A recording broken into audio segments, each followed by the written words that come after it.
وہ تو فیصلہ ہوتا ہے. ادھر ادھر کی باتیں تو یہی تھی کہ کوئی بھی ان کے حق میں نہیں تھا وزیر خزانہ بننے کے, نہ وزیر اعظم نہ وہ.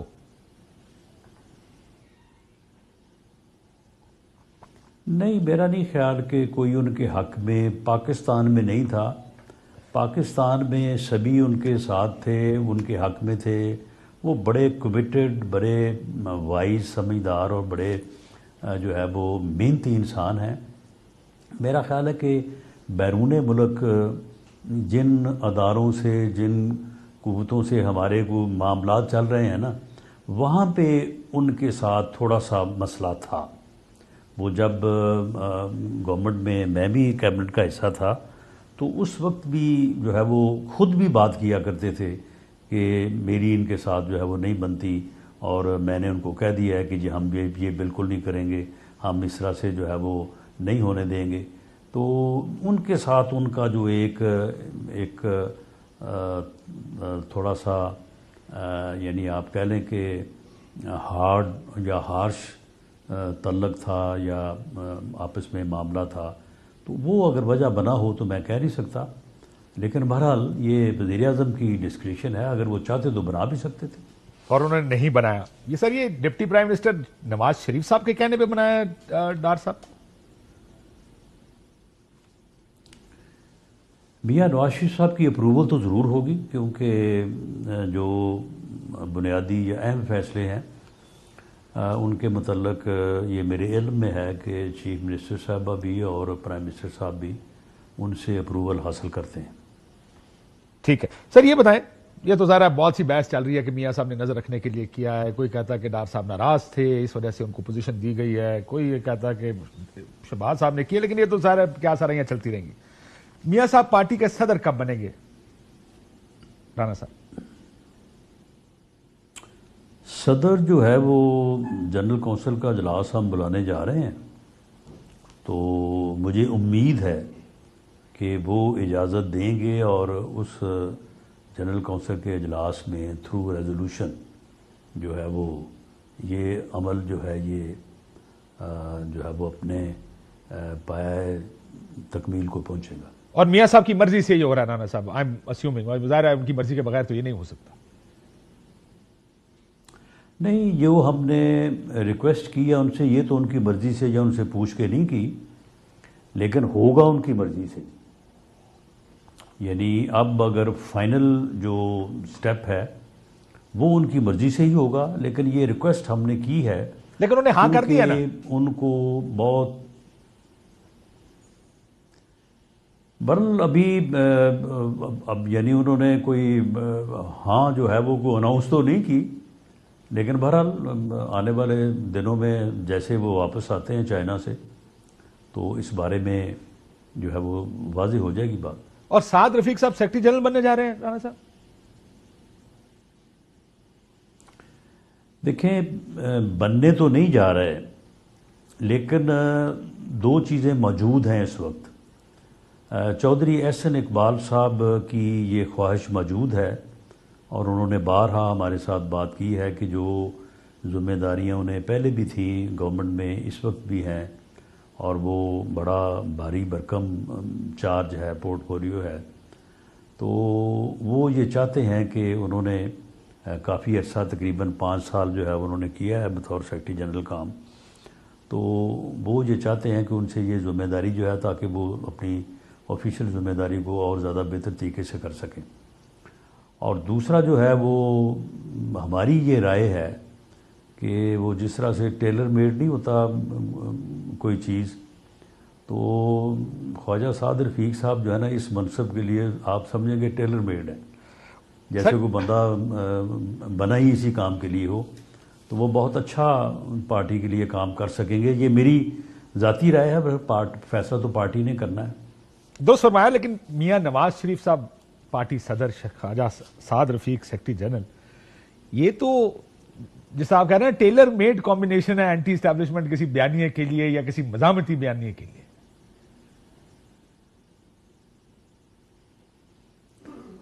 دیکھیں, اس میں مزاحمتی بیانیہ جو ہے, دیکھیں کوئی ضروری نہیں ہے کہ مزاحمتی ہو, ایسا بھی تو ہو سکتا ہے کہ اسٹیبلشمنٹ جو ہے وہ اپنے کردار میں جو ہے وہ محدود یا واپس چلی جائے، اور اس ملک میں وہ خواب جو کاشف صاحب آپ بھی بڑی دیر سے دیکھتے آ رہے ہیں، ہم نے بھی دیکھے ہیں، ہم نے اس کے لیے بڑی سیکریفائزز کی ہیں، ماریں کھائی ہیں، کب ضیاء الحق صاحب کا دور تھا تو اس وقت سے لگے ہوئے ہیں، تو اگر یہ ہو جائے تو کیا کوئی ضروری ہے کوئی مزاحمت ہی کرنی ہے؟ معاملہ یہ ہے کہ جمہوریت جو ہے وہ اپنے صحیح طریقے سے جو ہے وہ اس ملک میں انفورس ہو جائے، جمہوری آزادی ہو اس ملک میں، جو ہے وہ سول بالادستی ہو، یہی ہم چاہتے ہیں، اور کو ہم کسی کے ساتھ کوئی محاذرے یا کوئی لڑائی تو ہمارا مقصد نہیں ہے۔ لیکن وہ آپ نے جس فریم کیا بڑا اچھے طریقے سے فریم کیا کہ اسٹیبلشمنٹ ہو سکتا ہے واپس چلی جائے اپنے رول میں، اس کا مطلب آپ یہ کہہ رہے ہیں کہ اسٹیبلشمنٹ اپنے اوریجنل رول میں، یعنی جو ان کا کردار ہے اس میں نہیں ہے، وہ پالیٹکس میں انٹرفیئر کرتے ہیں۔ دیکھیں وہ یہ ہے نا کہ یہ جو اسٹیبلشمنٹ کا ایک پروجیکٹ تھا، یعنی پچھلے 10 سال تو اسی کام میں گزر گئے ہیں نا، 2014 کے دھرنوں سے۔ اس پروجیکٹ کو پہلے انہوں نے کنسیو کیا، اس کے بعد اس کو پالا، اس کو پوسا، اس کو جوان کیا، ایک اچھے بھلے ملک کو چلتے ہوئے کو جو ہے وہ تباہی کی طرف لے گئے، ایک حکومت کو جو ہے وہ اپنا جو ہے وہ ڈیمیج کیا، ہمیں نکالا وہاں سے، پارٹی کی گورنمنٹ ختم کی، اور اس پروجیکٹ کو انہوں نے مسلط کیا۔ اس سے پتہ نہیں ان کو کیا امیدیں تھیں کہ یہ کیا کرے گا، آ کے یہ مسٹر کلین بنے گا، یہ آ کے یہاں پہ پتہ نہیں دودھ شہد کی نہریں بہا دے گا، یہ انہی کے گلے پڑ گیا۔ تو اب اس پروجیکٹ کو جو ہے وہ بائنڈ اپ کرنے کے والا معاملہ جو ہے وہ چل رہا ہے۔ تو معاملہ یہ ہے کہ ہم تو یہ چاہتے ہیں اس پروجیکٹ کو وہ بائنڈ اپ کریں، اور اس کے بعد لوگوں کو، اس ملک کے سیاسی جماعتوں کو، سیاستدانوں کو سیاست کرنے دیں۔ یہ پروجیکٹ جو ہے یہ بالکل ملک کو 10 سال کھا گیا ہے اس ملک کے۔ لیکن رانا صاحب اس میں پرابلم ہوگی نا، میاں اس لڑائی میں ہمارا تو کوئی عمل دخل نہیں ہے۔ میاں صاحب کے بارے میں بھی کہتے ہیں، لڑائی شروع ہے بٹوین پروجیکٹ اینڈ اسٹیبلشمنٹ۔ میاں صاحب کے بارے میں بھی کہتے ہیں نا سر، آپ کو پتا 99 سے یہ بات ہو رہی ہے کہ یہ پروجیکٹ کی اور اسٹیبلشمنٹ کی آپسی لڑائی ہے، ان کو بھی اسٹیبلشمنٹ نے بنایا لیکن ریالٹی بن گئے۔ عمران خان بھی اب ایک ریالٹی ہے، آپ نے الیکشن دیکھا، جس طرح پی ٹی آئی الیکشن جیتی ہے، یہ ایک ریالٹی ہے۔ سو اب آپ یہ کہیں کہ جی اس کو اب ایک ریالٹی کو ختم کرنا ہے، تو یہ بھی تو آپ اسٹیبلشمنٹ کا کرنا استعمال کر رہے ہیں اپنے مخالف کو ختم کرنے کے لیے۔ نہیں کاشف صاحب، یہ کون سی، نہیں ہم نہیں کندھا استعمال کر رہے، وہ خود ہی ان کے گلے پڑا ہوا ہے۔ 9 مئی ہم نے کیا ہے، ہم نے اسے کہا تھا کہ چڑھ دوڑو ان کے اوپر، ہم نے کہا تھا کہ شہداء کے جا کے مارو جوتے اور ان کو ڈنڈے مارو، ان کی جو یادگاریں ہیں، یا ہم نے اسے کہا تھا کہ جاؤ جا کے آگ لگا دو، یا کوئی ہمارا بندہ تھا وہاں پہ جا کے ان کے گھروں میں گھس کے جو ہے وہ لوٹ مار کر رہا تھا۔ یہ کیا سارا کچھ اسی نے ہے۔ یہ وہ جانے اور وہ جانے والی بات ہے، اس میں بالکل ہمارا قطعاً کسی معاملے میں بھی کوئی جو ہے وہ عمل دخل نہیں ہے۔ تو آپ مجھے بتائیں کہ یہ حقیقت جو ہے یہ کون سی حقیقت ہے؟ یہ جو انہوں نے اپنا یہ جو سوشل میڈیا اور یہ سارا انہوں نے فساد جو وہ ہائبر سسٹم جو ہے انہوں نے بنایا ہوا ہے، یہ کس نے بنا کے دیا ہے؟ یہ اس کا اپنا بنایا ہوا ہے، اس کی اپنی محنت ہے، یہ سارا کچھ انہوں نے بنا کے دیا ہے اسے۔ وہ سلیم باجوہ صاحب تھے اور جو آصف غفور صاحب تھے، انہوں نے سارا کچھ یہ کرا کے اس کے ہاتھ میں پکڑا دیا کہ، اور اس نے جو ہے وہ ملک کو تباہ کرنے کے لیے جو ہے اس نے مورچہ قائم کر لیا۔ سر لیکن یہ تو ایک سیاسی اختلاف بھی ہے، آئی کین انڈرسٹینڈ ایک پولیٹیکل اختلاف ہے آپ کا، بٹ میں پھر یہ کہوں گا، اور آپ I am sure as a politician خود تو جانتے ہیں کہ عمران خان اور تحریک انصاف ایک ریالٹی بن چکی ہے، بے شک جس نے مرضی لانچ کیا ہو، جس کو بھی لانچ کیا ہو، لیکن کچھ حقیقتیں ہوتی ہیں جس کو تسلیم کیے بغیر آپ آگے نہیں چل سکتے۔ اب وہ ایک ریالٹی، اگر آپ یہ کہیں کہ ایک ریالٹی کو، ایک مقبول ریالٹی کو ختم کرنا سیاست کا مقصد بن جائے گا تو اس کا تو جمہوریت کو ہی نقصان ہوگا۔ چلیں کاشف صاحب، نہیں کاشف صاحب، یہیں پہ وہ ریالٹی ہے، کیا ہم بھی کچھ ہیں یا نہیں ہے، یا ہمارا کوئی وجود نہیں ہے پاکستان میں؟ سر آپ کی حکومت ہے نا، آپ کا وجود بالکل ہے۔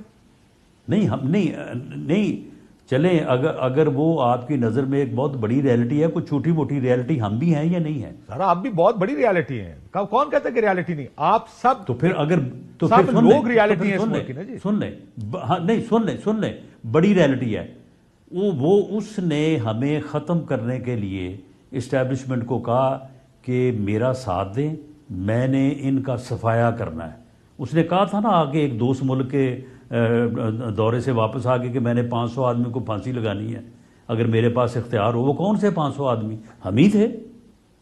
تو معاملہ یہ ہے کہ اس نے ہمیں ختم کرنے، صفحہ ہستی سے مٹانے کے لیے اسٹیبلشمنٹ کو کہا میرا ساتھ دو۔ اسٹیبلشمنٹ اس کا ساتھ نہیں دیا تو اس نے پھر ان کے ساتھ لڑائی شروع کر دی کہ تم تو میر جعفر ہو، تم تو جو ہے وہ میر صادق ہو، چوکیدار کیسے کہہ سکتا ہے کہ گھر میں چور آ گیا، گھر میں ڈاکو؟ یعنی اس نے تو ہمیں سمجھا ہی نہیں کہ ہم اس ملک کے باشندے ہیں یا ہم اس ملک میں رہنے والے ہیں۔ اس نے کہا جی گھر میں چور آ گیا، ڈاکو آ گیا، چوکیدار کہتا ہے میں نے آگے جو ہے وہ فائر نہیں کرنا، بندوق اسے ہم نے لے کے دی ہے۔ تو جب وہ ہمیں ریالٹی تصور نہیں کرتا اور ہمیں ہمارے وجود کو مٹانے کے درپے ہے، تو پھر آپ مجھے بتائیں کہ ہم اسے کیسے تسلیم کریں؟ لیکن پھر آپ بھی اس کو مٹائیں گے، کرنے کو تیار ہیں۔ آپ بھی اس کو مٹائیں گے؟ ہم نے تو 2018 کے الیکشن کے بعد ہم نے اسے کہا تھا کہ جناب آپ جیسے بھی ہے ہمارے ساتھ جو بھی زیادتی ہوئی سو ہوئی، آپ بیٹھیں، ہم آپ کے ساتھ بیٹھنے کو تیار ہیں، آئیں ملک کے لیے کام کریں، آئیں چارٹر آف اکانومی کریں۔ اس نے کہا تمہاری ایسی تیسی، میں نے تو تمہیں چھوڑنا ہی نہیں ہے، میں نے تو تمہیں جیلوں میں ڈالنا ہے۔ تو یہ معاملہ اس طرف ہے۔ آئی ہوپ ساروں نے اپنے سبق سیکھ لیے رانا صاحب۔ مسئلہ یہ ہے کہ ہمارے ملک میں ہمارا مسئلہ یہ ہے کہ ہم غلطیاں دہرائی جاتے ہیں۔ I hope he has learned his lesson, انہوں نے اپنا سبق بھی سیکھا ہو۔ اور جیسے میں آج یہ بھی آپ اسٹوڈیو میں آنے سے پہلے بات کر رہا تھا گھومن صاحب سے، اگر اس نے کہ مذاکرات سیاستدانوں سے ہونے چاہیے۔ کاشف صاحب جی، کاشف صاحب اگر اس نے سبق سیکھ لیا ہے یا سمجھ لیا ہے، اللہ کرے کہ اس کی سمجھ میں یہ بات آ جائے۔ خدا کی قسم باقی جتنے لوگ ہیں، میاں نواز شریف سے لے کے آپ جہاں تک بھی آپ آ جائیں، مولانا فضل الرحمان صاحب ہیں، آصف علی زرداری صاحب ہیں، اختر مینگل صاحب ہیں، باقی سارے ہیں، سب لوگ بیٹھنے کو تیار ہیں، سب لوگ بات کرنے کو تیار ہیں، سب لوگ جو ہے وہ ان حالات میں سر جوڑنے کو تیار ہیں، لیکن وہ نہیں ہے۔ یہ تو اب دیکھتے ہیں اندر سے پیغام کیا آتا ہے۔ اب اندر سے دیکھتے ہیں، کیونکہ آج جو بیرسٹر گور صاحب نے پریس کانفرنس کی، انہوں نے کہا کمیٹی بنے گی جو سب سے مذاکرات کرے، سب سے۔ اس کا مطلب وہ ادھر بھی بات کرنے کو تیار ہیں اور شاید ادھر بھی بات کرنے کو تیار ہیں۔ ذرا اس کی وہ دھول چھٹنے دیں، یہ سامنے بھی آ جائے گا کہ کیا واقعی ہم نے سبق سیکھا نہیں۔ لیکن آپ نے جو میں نے بات کی تھی نا مزاحمتی بیانیے کی، رانا صاحب آپ نے کہا ہو سکتا ہے اسٹیبلشمنٹ اپنے رول میں واپس چلی جائے، اگر نہیں جاتی تو کیا مزاحمتی بیانیہ آپ کی طرف سے سامنے آئے گا؟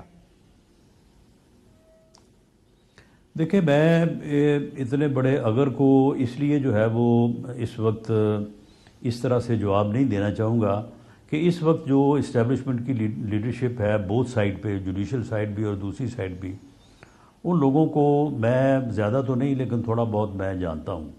آپ یقین کریں کہ وہ لوگ جو ہیں وہ بالکل بے لوس ہیں، سیلف لیس لوگ ہیں، کوئی ان کا پرسنل ایجنڈا نہیں ہے قطعاً۔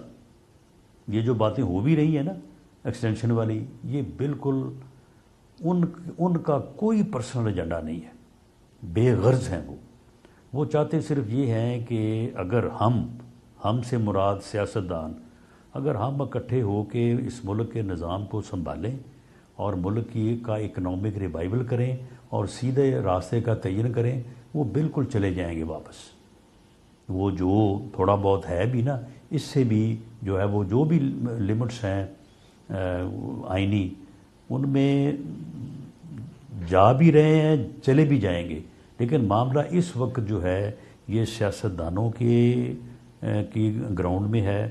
ہم جو ہے وہ اس سے پہلے بھی اور آج بھی ہم معاملے کو جو ہے نا وہ کسی سمت لگنے دے نہیں رہے، اور یہ ہمارا قصور ہے۔ اور اگر ہم آج بھی اس کے اوپر کوئی فیصلہ بہتر نہیں کریں گے تو پھر وہی جو بات میں تو کہتا رہا ہوں پچھلے 16 ماہ کی گورنمنٹ میں بھی کہ یہ پھر کوئی حادثہ ہی ہے، پھر اس حادثے سے اللہ نہ کرے، اللہ ہوگا یہ ملک بھی اور ہم بھی۔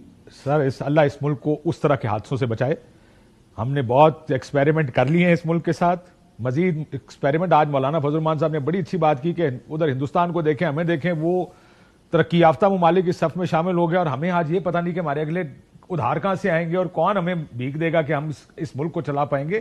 یہ ملک اور اس طرح شاید نہ چل سکے، اس لیے بہتر ہے کہ ہم ایک نظام کے تحت چلے, ایک آئین کے تحت چلیں. آئین موجود ہے, وہ ڈاکومنٹ ہے جس کے تحت اس ملک کو چلنا چاہیے. سو یہ میں آپ کی بات سے اتفاق کرتا ہوں کہ سیاستدانوں کو now have to come to the party, اور سوچنا چاہیے کہ اس ملک کو آگے چلانا ہے. اپنے اصولوں پہ کمپرومائز بالکل مت کریں, لیکن گفتگو سیاستدان کریں گے تو اس مسئلے کا حل نکلے گا, ورنہ اس مسئلے کا حل نہیں نکلے گا. لیکن یہ بتائیں سر, آپ نے یہ بھی کہا کہ شہباز شریف صاحب بہت مصروف ہیں, پارٹی نہیں چلا سکتے, اس لیے میاں نواز شریف صاحب آ رہے ہیں. لیکن میاں صاحب جب صدر وزیر اعظم رہے 3 مرتبہ, اس وقت تو ان کو پارٹی چلانے کے لیے کسی اور کی ضرورت نہیں پڑی. سو سب سوچ رہے ہیں کہ شاید کچھ ایسا ہے, پارٹی ختم ہو رہی ہے جو الیکشنز کے اندر ہوا مسلم لیگ نون کے ساتھ, کہ ضرورت ہے کہ پارٹی کے اندر اب متحرک ہو کر اس پارٹی کو ریوائیو کیا جائے, کوئی بیانیہ لایا جائے, ورنہ پارٹی تو ختم ہو جائے گی. نہیں دیکھیں, اس میں کوئی ایسا معاملہ نہیں ہوتا. آدمی حکومتی ذمہ داریوں کے ساتھ ساتھ جو ہے اگر وہ چاہے تو پارٹی کی ذمہ داری بھی جو ہے وہ نبھائی جا سکتی ہے. کوئی ایسا معاملہ نہیں ہے, کیونکہ گورنمنٹ میں, ایک پولیٹیکل گورنمنٹ میں رہ کے بھی تو آپ نے لوگوں سے تو ملنا ہوتا ہے, پارٹی کے لوگوں سے ملنا ہوتا ہے. تو شہباز صاحب یہ نہیں کر سکتے سر؟ اور اس سے پہلے نہیں, معاملہ یہ, اس کے ساتھ ساتھ معاملہ اور ہے. معاملہ یہ ہے کہ میاں نواز شریف پارٹی کے صدر تھے. میاں نواز شریف کو جس طرح سے ہٹایا گیا, وہ کلک, وہ ایک افسوس, وہ ہمارے ذہنوں میں, ہمارے دلوں میں ہے. ہم اس کو ریڈریس کرنا چاہتے ہیں. سو آپ یہ صرف غلطی کو ٹھیک کرنے کے لیے فیصلہ کر رہے ہیں, یا دیکھیں یہ دو صورتیں نا, یا تو آپ کہہ رہے ہیں کہ جی وہ غلط ہوا تھا, ہم اس کو ٹھیک کرنے کے لیے کر رہے ہیں.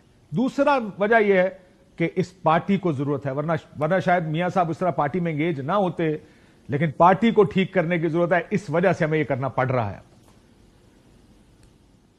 دیکھیں, پارٹی کو تو ان کی ضرورت ہے ہی ہے. پارٹی تو ان کی ضرورت سے جو ہے وہ بالا ہو ہی نہیں سکتی. اس کی وجہ یہ ہے کہ P M L N means Nawaz Sharif, تو وہ تو ہے ہی ہے.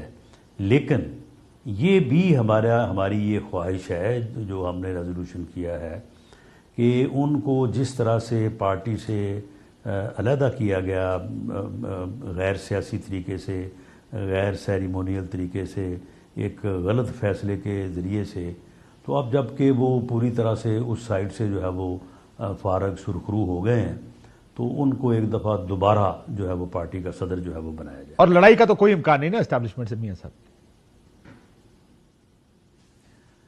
دیکھیں, اس وقت اسٹیبلشمنٹ جو ہے, دیکھیں نا, اسٹیبلشمنٹ کی اس وقت جو لڑائی ہے وہ تو لڑائی ہے ہی اس وجہ سے کہ اسٹیبلشمنٹ نے کہا کہ ہم نے نیوٹرل سٹانس لینا ہے. اس نے کہا کہ تم کیسے نیوٹرل سٹانس؟ نہیں, میں آپ کی بات کر رہا ہوں سر, آپ کی. تمہیں تو بندوق میں مسلم لیگ نون کی بات کر رہا ہوں کہ تو ہے چل رہی ہے. نہیں, ہم تو اس بات سے متفق ہے کہ اسٹیبلشمنٹ جو ہے وہ نیوٹرل ہونی چاہیے. ہاں بالکل سر, میں کل کسی آپ کے پولیٹیشین کے ساتھ بیٹھا تھا, ہم جو ہے, ہم جب سے اسٹیبلشمنٹ نے نیوٹرل ہونے کی بات کی اور بانی پی ٹی آئی نے ان کے ساتھ جو ہے وہ اپنا لڑائی شروع کی, تو اس وقت سے جو ہے وہ ہم نے کبھی بھی جو ہے وہ اسٹیبلشمنٹ کو کہ اس سٹانس کو جو ہے وہ ہم نے رد نہیں کیا. ہم تو کہتے ہیں کہ وہ جو ہے وہ بالکل نیوٹرل رہیں. اب معاملہ تو یہ ہے کہ ان کی اس سے جان نہیں چھوٹ رہی. یہ کہہ رہا ہے کہ جی آپ نیوٹرل نہیں ہو سکتے. سر, آپ کے مخالف کہیں گے رانا صاحب کہ اس عمران خان نے لڑائی کی, گھر میں ڈاکو آ گئے, آپ ان ڈاکوؤں کو ماریں. ہاں, عمران خان نے لڑائی کی اسٹیبلشمنٹ سے, آپ نے ڈیل کر لی, کیونکہ یہاں تو مسئلہ یہ ہے کہ اس کے ساتھ نہ جاؤ, میرے ساتھ ڈیل کر لو تو ٹھیک ہے. نہ, بالکل نہیں, ہم نے کوئی ڈیل نہیں کی. بس بات صرف یہ ہے کہ آپ کے مخالف کے ساتھ جس کی لڑائی ہو تو وہ پھر آپ کا مخالف نہیں ہوتا, وہ آپ کا دوست ہوتا ہے. ہماری ڈیل ان سے کوئی نہیں ہوئی, اور وہ غلط بھی ہو تو پھر معاملہ اس طرح کا آ گیا ہے سامنے. ٹھیک, جی. نہیں دیکھیں, معاملہ یہ ہے کہ اب آپ کے سامنے ہے نا بات, کہ اب جب یعنی اس وقت اسٹیبلشمنٹ اور تھی, آج اور ہے. تو اس وقت وہ اسٹیبلشمنٹ خان صاحب کے بڑی قریب تھی. ان کے جب انہوں نے ہمیں بلایا اور بلا کے انہوں نے کہا کہ جی وزیر اعظم صاحب نے ہمیں بلایا اور ہمیں یہ کہا ہے, تو ہم اس بارے میں بالکل نیوٹرل ہیں, ہمارا کوئی نہیں ہے. آپ نے کرنا ہے عدم اعتماد کریں, نہیں کرنا تو ان کی طرف سے یہ میسج ہے. اس کے اوپر عمل کرنا ہے تو یہ کر لیں.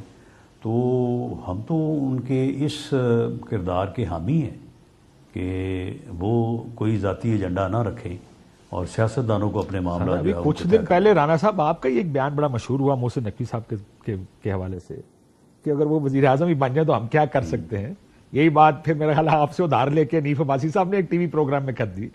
تو یہ تو آپ کی آزادی کا جو کتنی آزادی ہے یہ تو اس کا عکاس ہے نا کہ اتنے ہی آزاد ہیں جی بس ہم کہ اگر مہربانی کرن سائیں تے ساڈے تے مہربانی کر لین ورنہ اگر نہ کرن تے اسی کی کر سکتے ہیں. نہیں سن لیں بات یہ ہے کہ یہ کولیشن گورنمنٹ ہے.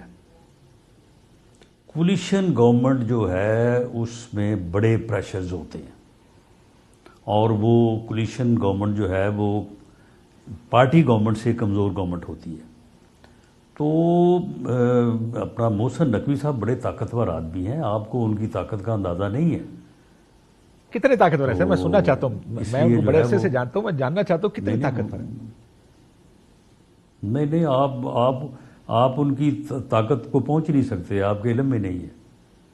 اتنے طاقتور یہ راز و نیاز کی باتیں جو ہے نا آپ کو کہیں علیحدہ ملیں گے تو پھر آپ کو بتائیں گے. سر میں نے سنا ہے آپ وہ اتنے طاقتور ہیں, ظاہر ہے مریم بی بی اتنی کمزور ہے کہ وہ اپنی ٹرانسفر پوسٹنگز خود نہیں کر پا رہی ہیں. نہیں, کوئی ایسی بات نہیں ہے. ایک جگہ سے نہیں 3-4 جگہ سے لوگ مسلم لیگ نون کے کہہ رہے ہیں کہ جی نہ چیف سیکرٹری لگا پا رہے ہیں, کوئی ٹرانسفر پوسٹنگ بھی نہیں ہو رہی ہم سے. نہیں دیکھیں, اس میں جو ہے وہ میرا خیال ہے کہ افواہ یا اپنا لوگوں کی ایک اپنی جو ہے وہ جس طرح سے ہوتی ہے خواہش کی خبر, وہ زیادہ ہے. ابھی یہ جو آئی جی اسلام آباد والی بات ہوئی تھی اس میں وہ بات نہیں تھی جو میڈیا میں آئی ہے. تو آپ یہ کہہ رہے ہیں ایشو اور تھا, ایڈمنسٹریٹو ایشو تھا اس میں. چلے آپ یہ کہہ رہے ہیں سب اچھا ہے تو مان لیتے ہیں, رانا صاحب آپ کی مان لیتے ہیں. مجھے بتائیں, مسلم لیگ تحریک انصاف پنجاب میں کوئی جلسہ کوئی ریلی کرنا چاہتی ہے, آپ اس کو روک دیتے ہیں, گرفتاریاں ہوتی ہیں, کریک ڈاؤنز ہوتے ہیں. آج بھی وہ کمپلین کر رہے تھے کراچی میں جلسہ نہیں کرنے دیا, پنجاب میں جلسے نہیں کرنے دیے جا رہے, کیوں؟ دیکھیں یہ اس کا صحیح جواب تو کیونکہ لا اینڈ آرڈرز کا معاملہ جو ہے وہ خالصتاً صوبائی مسئلہ ہے. وہ جہاں جہاں بھی اگر کراچی میں ہوا ہے تو سندھ گورنمنٹ, اگر کسی اور جگہ ہوا ہے تو اس صوبے کی گورنمنٹ ہی اس کا جو ہے وہ جواب دے سکتی ہے. لیکن جہاں تک میں جانتا ہوں کہ وہ یہ جلسے یا ریلیز اس لیے کرنا چاہتے ہیں کہ وہ چاہتے ہیں کہ دوبارہ ایک نیا 9 مئی کریں.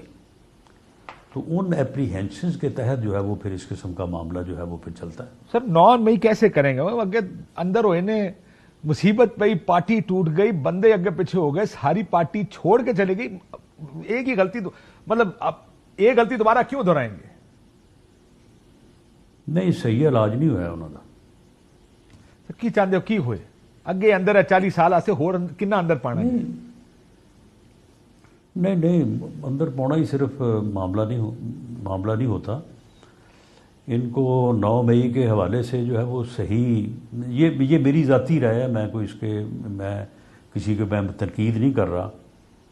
تو لیکن میں سمجھتا ہوں کہ اس کی پروسیکیوشن, اس کا سارا معاملہ جو ہے وہ اور زیادہ پروفیشنلی اور بہتر انداز سے ہونا چاہیے تھا. آپ یقین کریں ان کو کچھ بھی نہیں ہوا, ان کو کچھ نہیں ہوا. میں تو دیکھیں کتنی خواتین اندر ہیں, سب نے اپنی الیکشن لڑی ہے, الیکشن کمپین کی ہے. یہ ایسے ہی کہانیاں بیان کر رہے ہیں کہ جی ہمارے ساتھ یہ ہو گیا وہ ہو گیا. سب نے الیکشن لڑا, الیکٹ ہو کے آ گئے ہیں. ہوا ان کے ساتھ کیا ہے؟ کچھ بھی نہیں. سب نے تو خیر الیکٹ ہو کے نہیں آئے, کچھ کو تو وہ نہیں بھی آ سکے. سر بریک پہ جانے سے پہلے یہ بتائیں رانا صاحب, کیا قاضی فائز عیسیٰ صاحب اب یہ کوئی سوچ ہے حکومت میں کہ 3 سال کے لیے ٹینیور بنا دیا جائے چیف جسٹس آف پاکستان کا؟ سونا ہے کوئی مسودہ وغیرہ بھی اس پہ بھی بات ہو رہی؟ نہیں دیکھیں, اس بارے میں کوئی ڈسکشن جو ہے وہ خیر میں I am not part of government, تو لیکن بہرحال ملنا جلنا آنا جانا تو رہتا ہے. تو میں نے کوئی اس قسم کی بات نہیں سنی. نہیں سنی. مجھے ایک بریک لینے دیں رانا صاحب, واپس آتے تو تھوڑی سی آج مولانا فضل الرحمان صاحب نے بڑی گفتگو کی ہے اور زیادہ ان کے مخاطب آپ تھے, یعنی مسلم لیگ نون میاں صاحب. کچھ جگہ پہ تو انہوں نے نام لے کر دعوت بھی دیا کہ آئیں سڑکوں پر آئیں, یہ بھی کہا کہ اگر مینڈیٹ تحریک انصاف کا ہے تو دیں ان کو مینڈیٹ. آج بڑی دھواں دار تقریر کی. میں جاننا چاہتا ہوں کہ آپ کا ویو جو انہوں نے باتیں کی اس پر کیا. ایک بریک لیتے ہیں ناظرین, بریک کے بعد واپس آتے ہیں. ویلکم بیک ناظرین, رانا ثناء اللہ صاحب ہمارے ساتھ موجود ہیں. رانا صاحب, یہ مولانا صاحب نے بڑے شکوے کیے آج اسمبلی کے اجلاس میں ہیں, اور ان کا زیادہ تر مخاطب ظاہر اسمبلی تھی, جمہوریت تھی اور میاں صاحب تھے. پہلا سوال سر, کیا یہ عوام کی نمائندہ اسمبلی ہے کہ مولانا صاحب نے یہ کہا اور یہ سجیسٹ کیا کہ یہ عوام کی نمائندہ اسمبلی نہیں ہے, یہ تو بیچی اور خریدی گئی ہے؟ دیکھیں, اس اسمبلی میں جس میں مولانا موجود ہیں, اس اسمبلی کا یہ پروگیٹو, یہ تقدس تو ہے نا کہ مولانا فضل الرحمان اس کے ممبر ہیں. اس میں اگر ان کا یہ ہے کہ کچھ لوگ یہاں پہ خریداری کی وجہ سے آئے ہیں, کچھ فروخت ہونے کی وجہ سے آئے ہیں, تو بہرحال ان جیسے بھی تو کچھ اور ہوں گے نا. تو یہ بات جو ہے, یہ تو 18 کی اسمبلی کے بارے میں بھی یہی ہوتی رہی ہے. 13 کی اسمبلی جو تھی, جس کو بعد میں سپریم کورٹ نے صحیح قرار دے دیا, ناصر الملک صاحب کا جو کمیشن تھا چیف جسٹس سپریم کورٹ کا, اس کے متعلق جو وہاں باہر ڈی چوک میں جو تقاریر ہوتی رہی ہیں کہ یہ پارلیمنٹ کیا ہے, اور اس کے اندر جو تقاریر ہوتی رہی ہیں, وہ تو مولانا فضل الرحمان صاحب کی تقریر تو ان کے جو ہے وہ 100ویں حصے میں بھی نہیں ہے. تو معاملہ یہ ہے کہ یہ تو چیزیں ہر پارلیمنٹ, یہ باتیں ہر پارلیمنٹ کے, ہر اسمبلی کے متعلق ہوتی رہی ہیں اور آگے بھی ٹھیک ہوتی رہی ہے. رانا صاحب چلیں, ہونا تو ایک سوائے اس کے کہ یہ سیاستدان بیٹھیں اور بیٹھ کے اس قضیے کو حل کریں. لیکن ٹھیک ہوتی رہی نا یہ گفتگو. ہماری پارلیمنٹس, جب مولانا صاحب نے کہا, یہ جملہ ان کا ہے میرا نہیں, اسٹیبلشمنٹ جو نتائج مرتب کرے اور فیصلہ کرے کس کو ایوان میں بٹھانا ہے, کب تک آپ یہ کرتے رہیں گے؟ کہ ان کا یہ کہنا ہے کہ اسٹیبلشمنٹ نے فیصلہ کیا کون ایوان میں آئے گا, کون فارم 47 کے تحت جتایا جائے گا. انہوں نے کہا آپ کے ضمیر مطمئن ہے.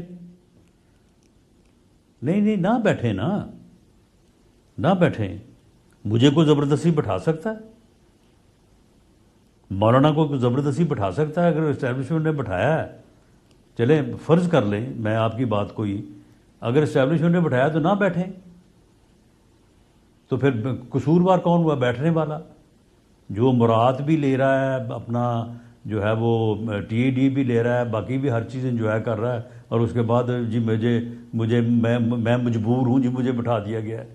دیکھیں, معاملہ یہ ہے کہ یہ سیاستدانوں کا آپس میں ایک دوسرے کو ختم کرنے کا, ایک دوسرے کو میں چھوڑوں گا نہیں, یہ عمل جو ہے اس کی وجہ سے یہ سارا کچھ ہے. اگر اس دن, جس دن دین اپوزیشن لیڈر میاں شہباز شریف نے کہا کہ جناب وزیر اعظم, جناب خان صاحب, ہمارے ساتھ جو ہوا بہت برا ہوا, ہمارے ساتھ یہ بھی زیادتی ہوئی, آر ٹی ایس نے کیا, فلاں ہو گیا, لیکن اب آپ وزیر اعظم بن گئے ہیں, نظام قائم ہو گیا ہے, آئیں ہم آپ کے ساتھ بیٹھنے کو تیار ہیں, چارٹر آف اکانومی کریں, ملک کی بہتری کے لیے کام کریں. بلاول بھٹو زرداری صاحب نے کہا کہ عمران خان صاحب قدم بڑھائیں, ہم آپ کے ساتھ ہیں. اگر اس وقت وہ بیٹھ جاتے تو اسٹیبلشمنٹ کیا کر لیتی جی؟ اسٹیبلشمنٹ روک لیتی؟ بالکل نہ روک سکتی. اچھا, لیکن ان کا یہ ماننا ہے, یہ جو آپ سیاستدانوں کے رول کی بات کر رہے ہیں, تیار نہیں ہے. میں پھر انہی کو کوٹ کر رہا ہوں ڈائریکٹلی, آج ملک جہاں کھڑا ہے اس کے ذمہ دار سیاستدان ہیں جیسے آپ کہہ رہے ہیں, اور ان کا یہ کہنا ہے کہ کیونکہ ہر کوئی ڈیل کے لیے تیار ہوتا ہے, جس کو ڈیل ملتی ہے وہ لے لیتا ہے. میں مفہوم بیان کر رہا ہوں جو انہوں نے گفتگو کی, اس وجہ سے اس ملک کا یہ حال ہے. پہلے ان کو ملی 2018 میں, انہوں نے لے لی, اب آپ کو ملی, آپ لے لیں, آپ نے لے لی, اس وجہ سے, اور یہاں پہ حکومت کرنا چاہتے ہیں سب. نہیں تو پھر نہیں, ہم کیا کرتے؟ ہمیں اس نے دیکھے نا, وہ میرے خلاف جو کیس اس نے بنایا تھا اس میں سزائے موت تھی, تو پھر ہم پھانسی چڑھ جاتے, ہم کیا کرتے؟ پھر معاملہ یہ ہے کہ جب وہ ہماری جان کے درپے ہو گیا تھا، تو جان بچانے کے لیے تو پھر شریعت بھی جو ہے وہ اجازت دیتی ہے کہ پھر جو بھی کرنا پڑے آپ کو، صحیح یا غلط آپ کر لیں. تو سر لیکن یہ کہ اصول نہیں ہے سیاست، ہماری جمہوریت میں اصول نہیں، کیونکہ مولانا صاحب کا اگلا جملہ پھر پیش کر دیتا ہوں، سیاستدانوں نے اصولوں کے سودے کیے، جمہوریت بیچی. یعنی اصول نہیں ہے. مجھے اگر یہ ہوا کہ آپ نے میرے ساتھ کیا تو میں حکومت لینے کے لیے آپ کے ساتھ کروں گا. میاں صاحب نے تو ووٹ کو عزت دو کا ایک نعرہ اس وقت لگایا تھا جب عمران خان صاحب وزیر اعظم تھے، لیکن جب اس پر چلنے کا وقت آیا تو انہوں نے ڈیل کر لی. تو اس کا مطلب یہ نعرے سیاسی مفاد کی اور اس وقت کے حالات کے مطابق ہوتے ہیں. سیاستدان بلیو نہیں کرتے ان کے اوپر. یہ اصولی پوزیشنز نہیں ہیں، یہ سروائیونگ پوزیشن ہے. نہیں دیکھیں کاشف صاحب، اس میں تھوڑی سی جو ہے نا وہ آپ اگر نیچے گہرائی میں جائیں تو دیکھیں حالات معاملات جو ہے نا وہ پھر اس طرح سے تو نہیں نہ چلتے. آپ پریکٹیکل فارم میں آگے دیکھیں نا، دیکھیں ہم نے ووٹ کو عزت دو کا نعرہ لگایا، ہم نے جو ہے وہ یہ کہا کہ اسٹیبلشمنٹ سے کہ جناب آپ اپنے کردار سے پیچھے ہٹیں. ہم نے گجرانوالہ کے جلسے میں ان دونوں صاحبان کا نام لے کے میاں صاحب نے بڑے پیار سے بڑی عزت سے ان کو صاحب کہہ کے پکارا اور کہا کہ دیکھیں آپ نے یہ کیا ہے. پھر آپ نے ڈیل بھی انہی سے کر لینا رانا صاحب، آپ انہی سے ڈیل ہوئی. اچھا نہیں، انہی سے معاملات طے ہوئے. میاں صاحب جب وہ پیچھے نہیں سن لیں، جب وہ پیچھے نہیں سن لیں نا، جب وہ پیچھے ہٹے تو یہ ان کے گلے پڑ گیا.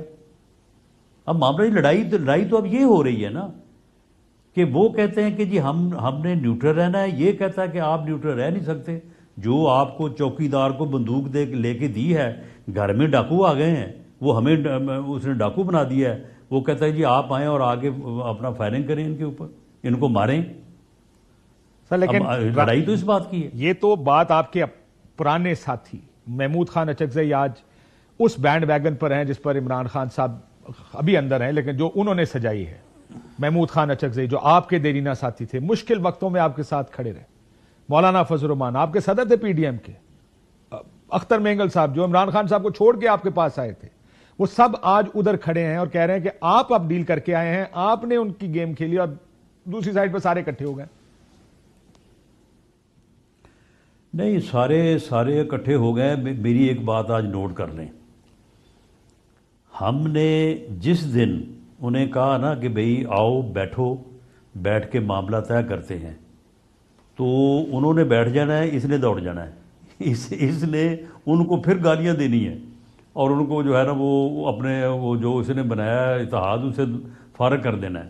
ہم تو ابھی چاہتے ہیں کہ یہ تھوڑا سا اتحاد جو ہے نا یہ تھوڑا سا مضبوط ہو جائے، اور اس کے بعد ہم ان کے ساتھ بیٹھنے کو تیار ہیں. ہم ایک سیاسی قوت کے طور پہ، سیاسی جماعت کے طور پہ، ایک کارکن کے طور پہ ہم سمجھتے ہیں کہ اس ملک کے مسائل کا حل جو ہے وہ وہی ہے جو کہ 21 اکتوبر کو مینار پاکستان میں قوم کے سامنے جو ہے وہ رکھا تھا بطور جماعت. اور میاں صاحب نے یہ کہا تھا کہ میری 40 سالہ سیاسی زندگی کا نچوڑ ہے کہ اس دلدل سے ملک تب نکلے گا جب ہم سب سر جوڑ کے بیٹھیں گے. انہوں نے سب کی بات کی تھی، انہوں نے تو اداروں کو بھی بیچ میں رکھا تھا. تو ہم تو اس کے اوپر ہمارا تو ایمان ہے، ہم بلیو کرتے ہیں. اور تحریک انصاف کی کمیٹی اگر آپ کو اپروچ کرے تو آپ ان کے ساتھ بیٹھنے کو تیار ہیں؟ جی بالکل. وہ صرف ہمیں کہہ دیں کہ جی ہمیں اپروچ کریں، ہم ان کو اپروچ کر لیں گے. سو اس حد تک آپ آگے چلنے کو تیار ہیں کہ آپ ان کے ساتھ رابطہ کرنے کو بھی تیار ہیں، ان کے ساتھ بیٹھیں گے، اسی ایشو پہ بات کریں گے کہ کیا سیاستدانوں کو رول آف دا گیم بنانا چاہیے؟ دیکھیں کاشف عباسی صاحب، اگر ہم اس وقت بھی ان کے ساتھ بیٹھنے کو تیار تھے جب وہ ہمیں گالیاں دے رہے تھے، وہ وزیر اعظم تھے، حکومت میں تھے، ہمارے خلاف ڈیتھ پینلٹی کے مقدمات بنا رہے تھے، ہمیں جیلوں میں ٹھونس رہے تھے، اس وقت بھی ہم ان کے ساتھ بیٹھنے کو نہ صرف تیار تھے، ہم نے ڈیڑھ گھنٹہ ان کا انتظار کیا ہے. جب پلوامہ والا واقعہ ہوا تو ان کی صدارت میں جو ہے وہ بریفنگ کا فیصلہ ہوا، اور وہ نہیں ہم اس بریفنگ کو لینے کے لیے تمام پارٹیز کے، اپنا مولانا فضل الرحمان کی پارٹی واز دیئر، اپنا آصف زرداری صاحب واز دیئر, میاں شہباشی واز دیئر. ہم نے 1.5 گھنٹہ وہاں پہ انتظار کیا ساتھ والے کمرے میں. دی دین آرمی چیف باجوہ صاحب اس کی 1.5 گھنٹہ منتیں کرتے رہے کہ آئیں چلیں آپ جا کے صدارت کریں اور ہم نے جو ہے وہ بریفنگ دینی ہے. یہ نہیں آیا. اس نے کہا میں تو وہاں پہ جا کے ان کے ساتھ مجھے ہاتھ میں لانا پڑے گا, السلام علیکم لینی پڑے گی, میں تو ان کو دیکھنا نہیں چاہتا, میں نے تو ان کو ختم کرنا ہے سب کو. تو ہم تو اس وقت بیٹھنے کو تیار تھے, اس کا انتظار کرنے کو تیار تھے. میں ان چیزوں کی بنیاد پہ کہہ رہا ہوں کہ میری جماعت کی طرف سے یا میری لیڈر کی طرف سے اس بات چیت میں کوئی انکار نہیں ہوگا یا وہ پیچھے نہیں ہٹیں گے.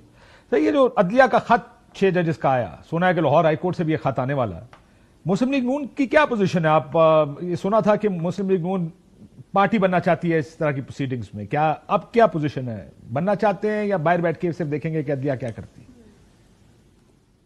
دیکھیں اس میں جو ہے یہ معاملہ تو شروع ہوا نا شوکت صدیقی صاحب کے بیان سے, تو اس وقت تو خیر کسی نے ان کا ساتھ نہیں دیا.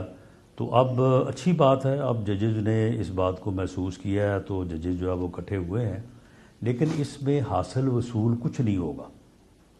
اس کی وجہ یہ ہے کہ ایجنسیز کا یا خفیہ اداروں کا تو کام اس طرح سے تو نہیں ہوتا کہ وہ اپنا سامنے آ کے وہ کہہ رہے ہوتے ہیں کہ جی ہم یہ کر رہے ہیں یا ہم وہ کر رہے ہیں. ان کا ایک اپنا طریقہ کار ہوتا ہے.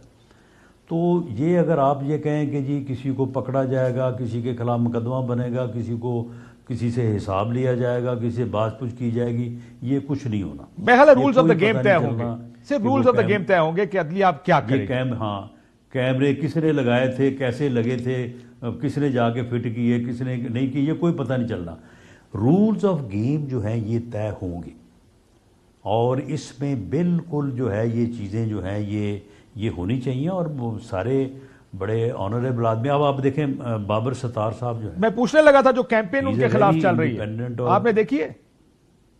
ہاں جی وہ میں نے کسی حد تک گڈ جج, is a great guy, I've known him for پتہ نہیں ہمارے ملک میں کیا ہوتا ہے کہ اس طرح کی کیمپینیں شروع ہو جاتی ہیں. بڑا انڈیپینڈنٹ اور بڑا جو ہے وہ صاحب الرائے آدمی ہے. اور آپ یقین کریں کہ اس بندے کو بطور جج جب اس کا کیس پیش ہوا, جو کمیٹی تھی پارلیمانی کمیٹی آن ججز اپوائنٹمنٹ, میں اس کا ممبر تھا. ہم نے ذاتی طور پہ اتنی محنت کی. اس وقت کی حکومت پی ٹی آئی اتنی مخالف تھی اس کی, وہ اس کا نام نہیں سننا چاہتے تھے. جو علی محمد خان ہیں ان سے پوچھ لیں, وہ ترلوں پہ آئے ہوئے تھے کہ جناب کسی نہ کسی طرح سے جو ہے نا اس کا نام جو ہے نا وہ ٹرن ڈاؤن کریں. اس وقت کی اسٹیبلشمنٹ جو ہے وہ اس کا نام سننے کو تیار نہیں تھی. ہم نے باقاعدہ لابی کر کے ایک ان کا ممبر جو ہے اس کو ساتھ بلایا, سرفراز بگٹی صاحب کو, تو ہم نے جو ہے وہ ان کا نام جو ہے وہ پارلیمانی کمیٹی سے کلیئر ہوا. تو آج دیکھیں نا وہ انڈیپینڈنٹ آدمی تھا, اس نے فیصلے ٹھیک کیے, بھلے وہ فیصلے جو ہے وہ کسی کے حق میں جاتے ہو, کسی کے خلاف جاتے ہو, لیکن انڈیپینڈنٹ فیصلے ہیں. بالکل ٹھیک کہہ رہے ہیں. اور مسئلہ یہ کہ دیکھیں رانا صاحب, آخر میں مجھے بریک پہ جانا, کہ عدلیہ نے فیصلہ کر لیا ہے کہ ہم نے کیا کرنا ہے. ٹائم آ گیا سیاستدان بھی فیصلہ کر لیں کہ ہم نے کیا کرنا. یا تو اسی طرح آپس میں لڑتے کندھے دیتے فیصلہ کر لیں تو فیصلہ ہو جائے گا, پھر فیصلہ ہو جائے گا. اور رولز آف دا گیم سیاستدان بھی بیٹھ کے, اور یہ فیصلہ جو ہے نا سن لیں, ایک ہی بندے نے روکا ہوا ہے یہ فیصلہ, ایک ہی بندے نے. ابھی آپ نے یہ آفر کی ہے بات چیت کی, let's see P T I کا جواب کیا آتا ہے. بیٹھے سیاستدان آپس میں فیصلے کریں کہ کیا ٹھیک کیا غلط, اصولوں پہ کمپرومائز نہ کریں, پوزیشنز کمپرومائز نہ کریں, لیکن رولز آف دا گیم آپس میں طے کر لیں کہ کیا ہوں گے. ایک بریک لیتے ناظرین, بریک کے بعد واپس آئیں.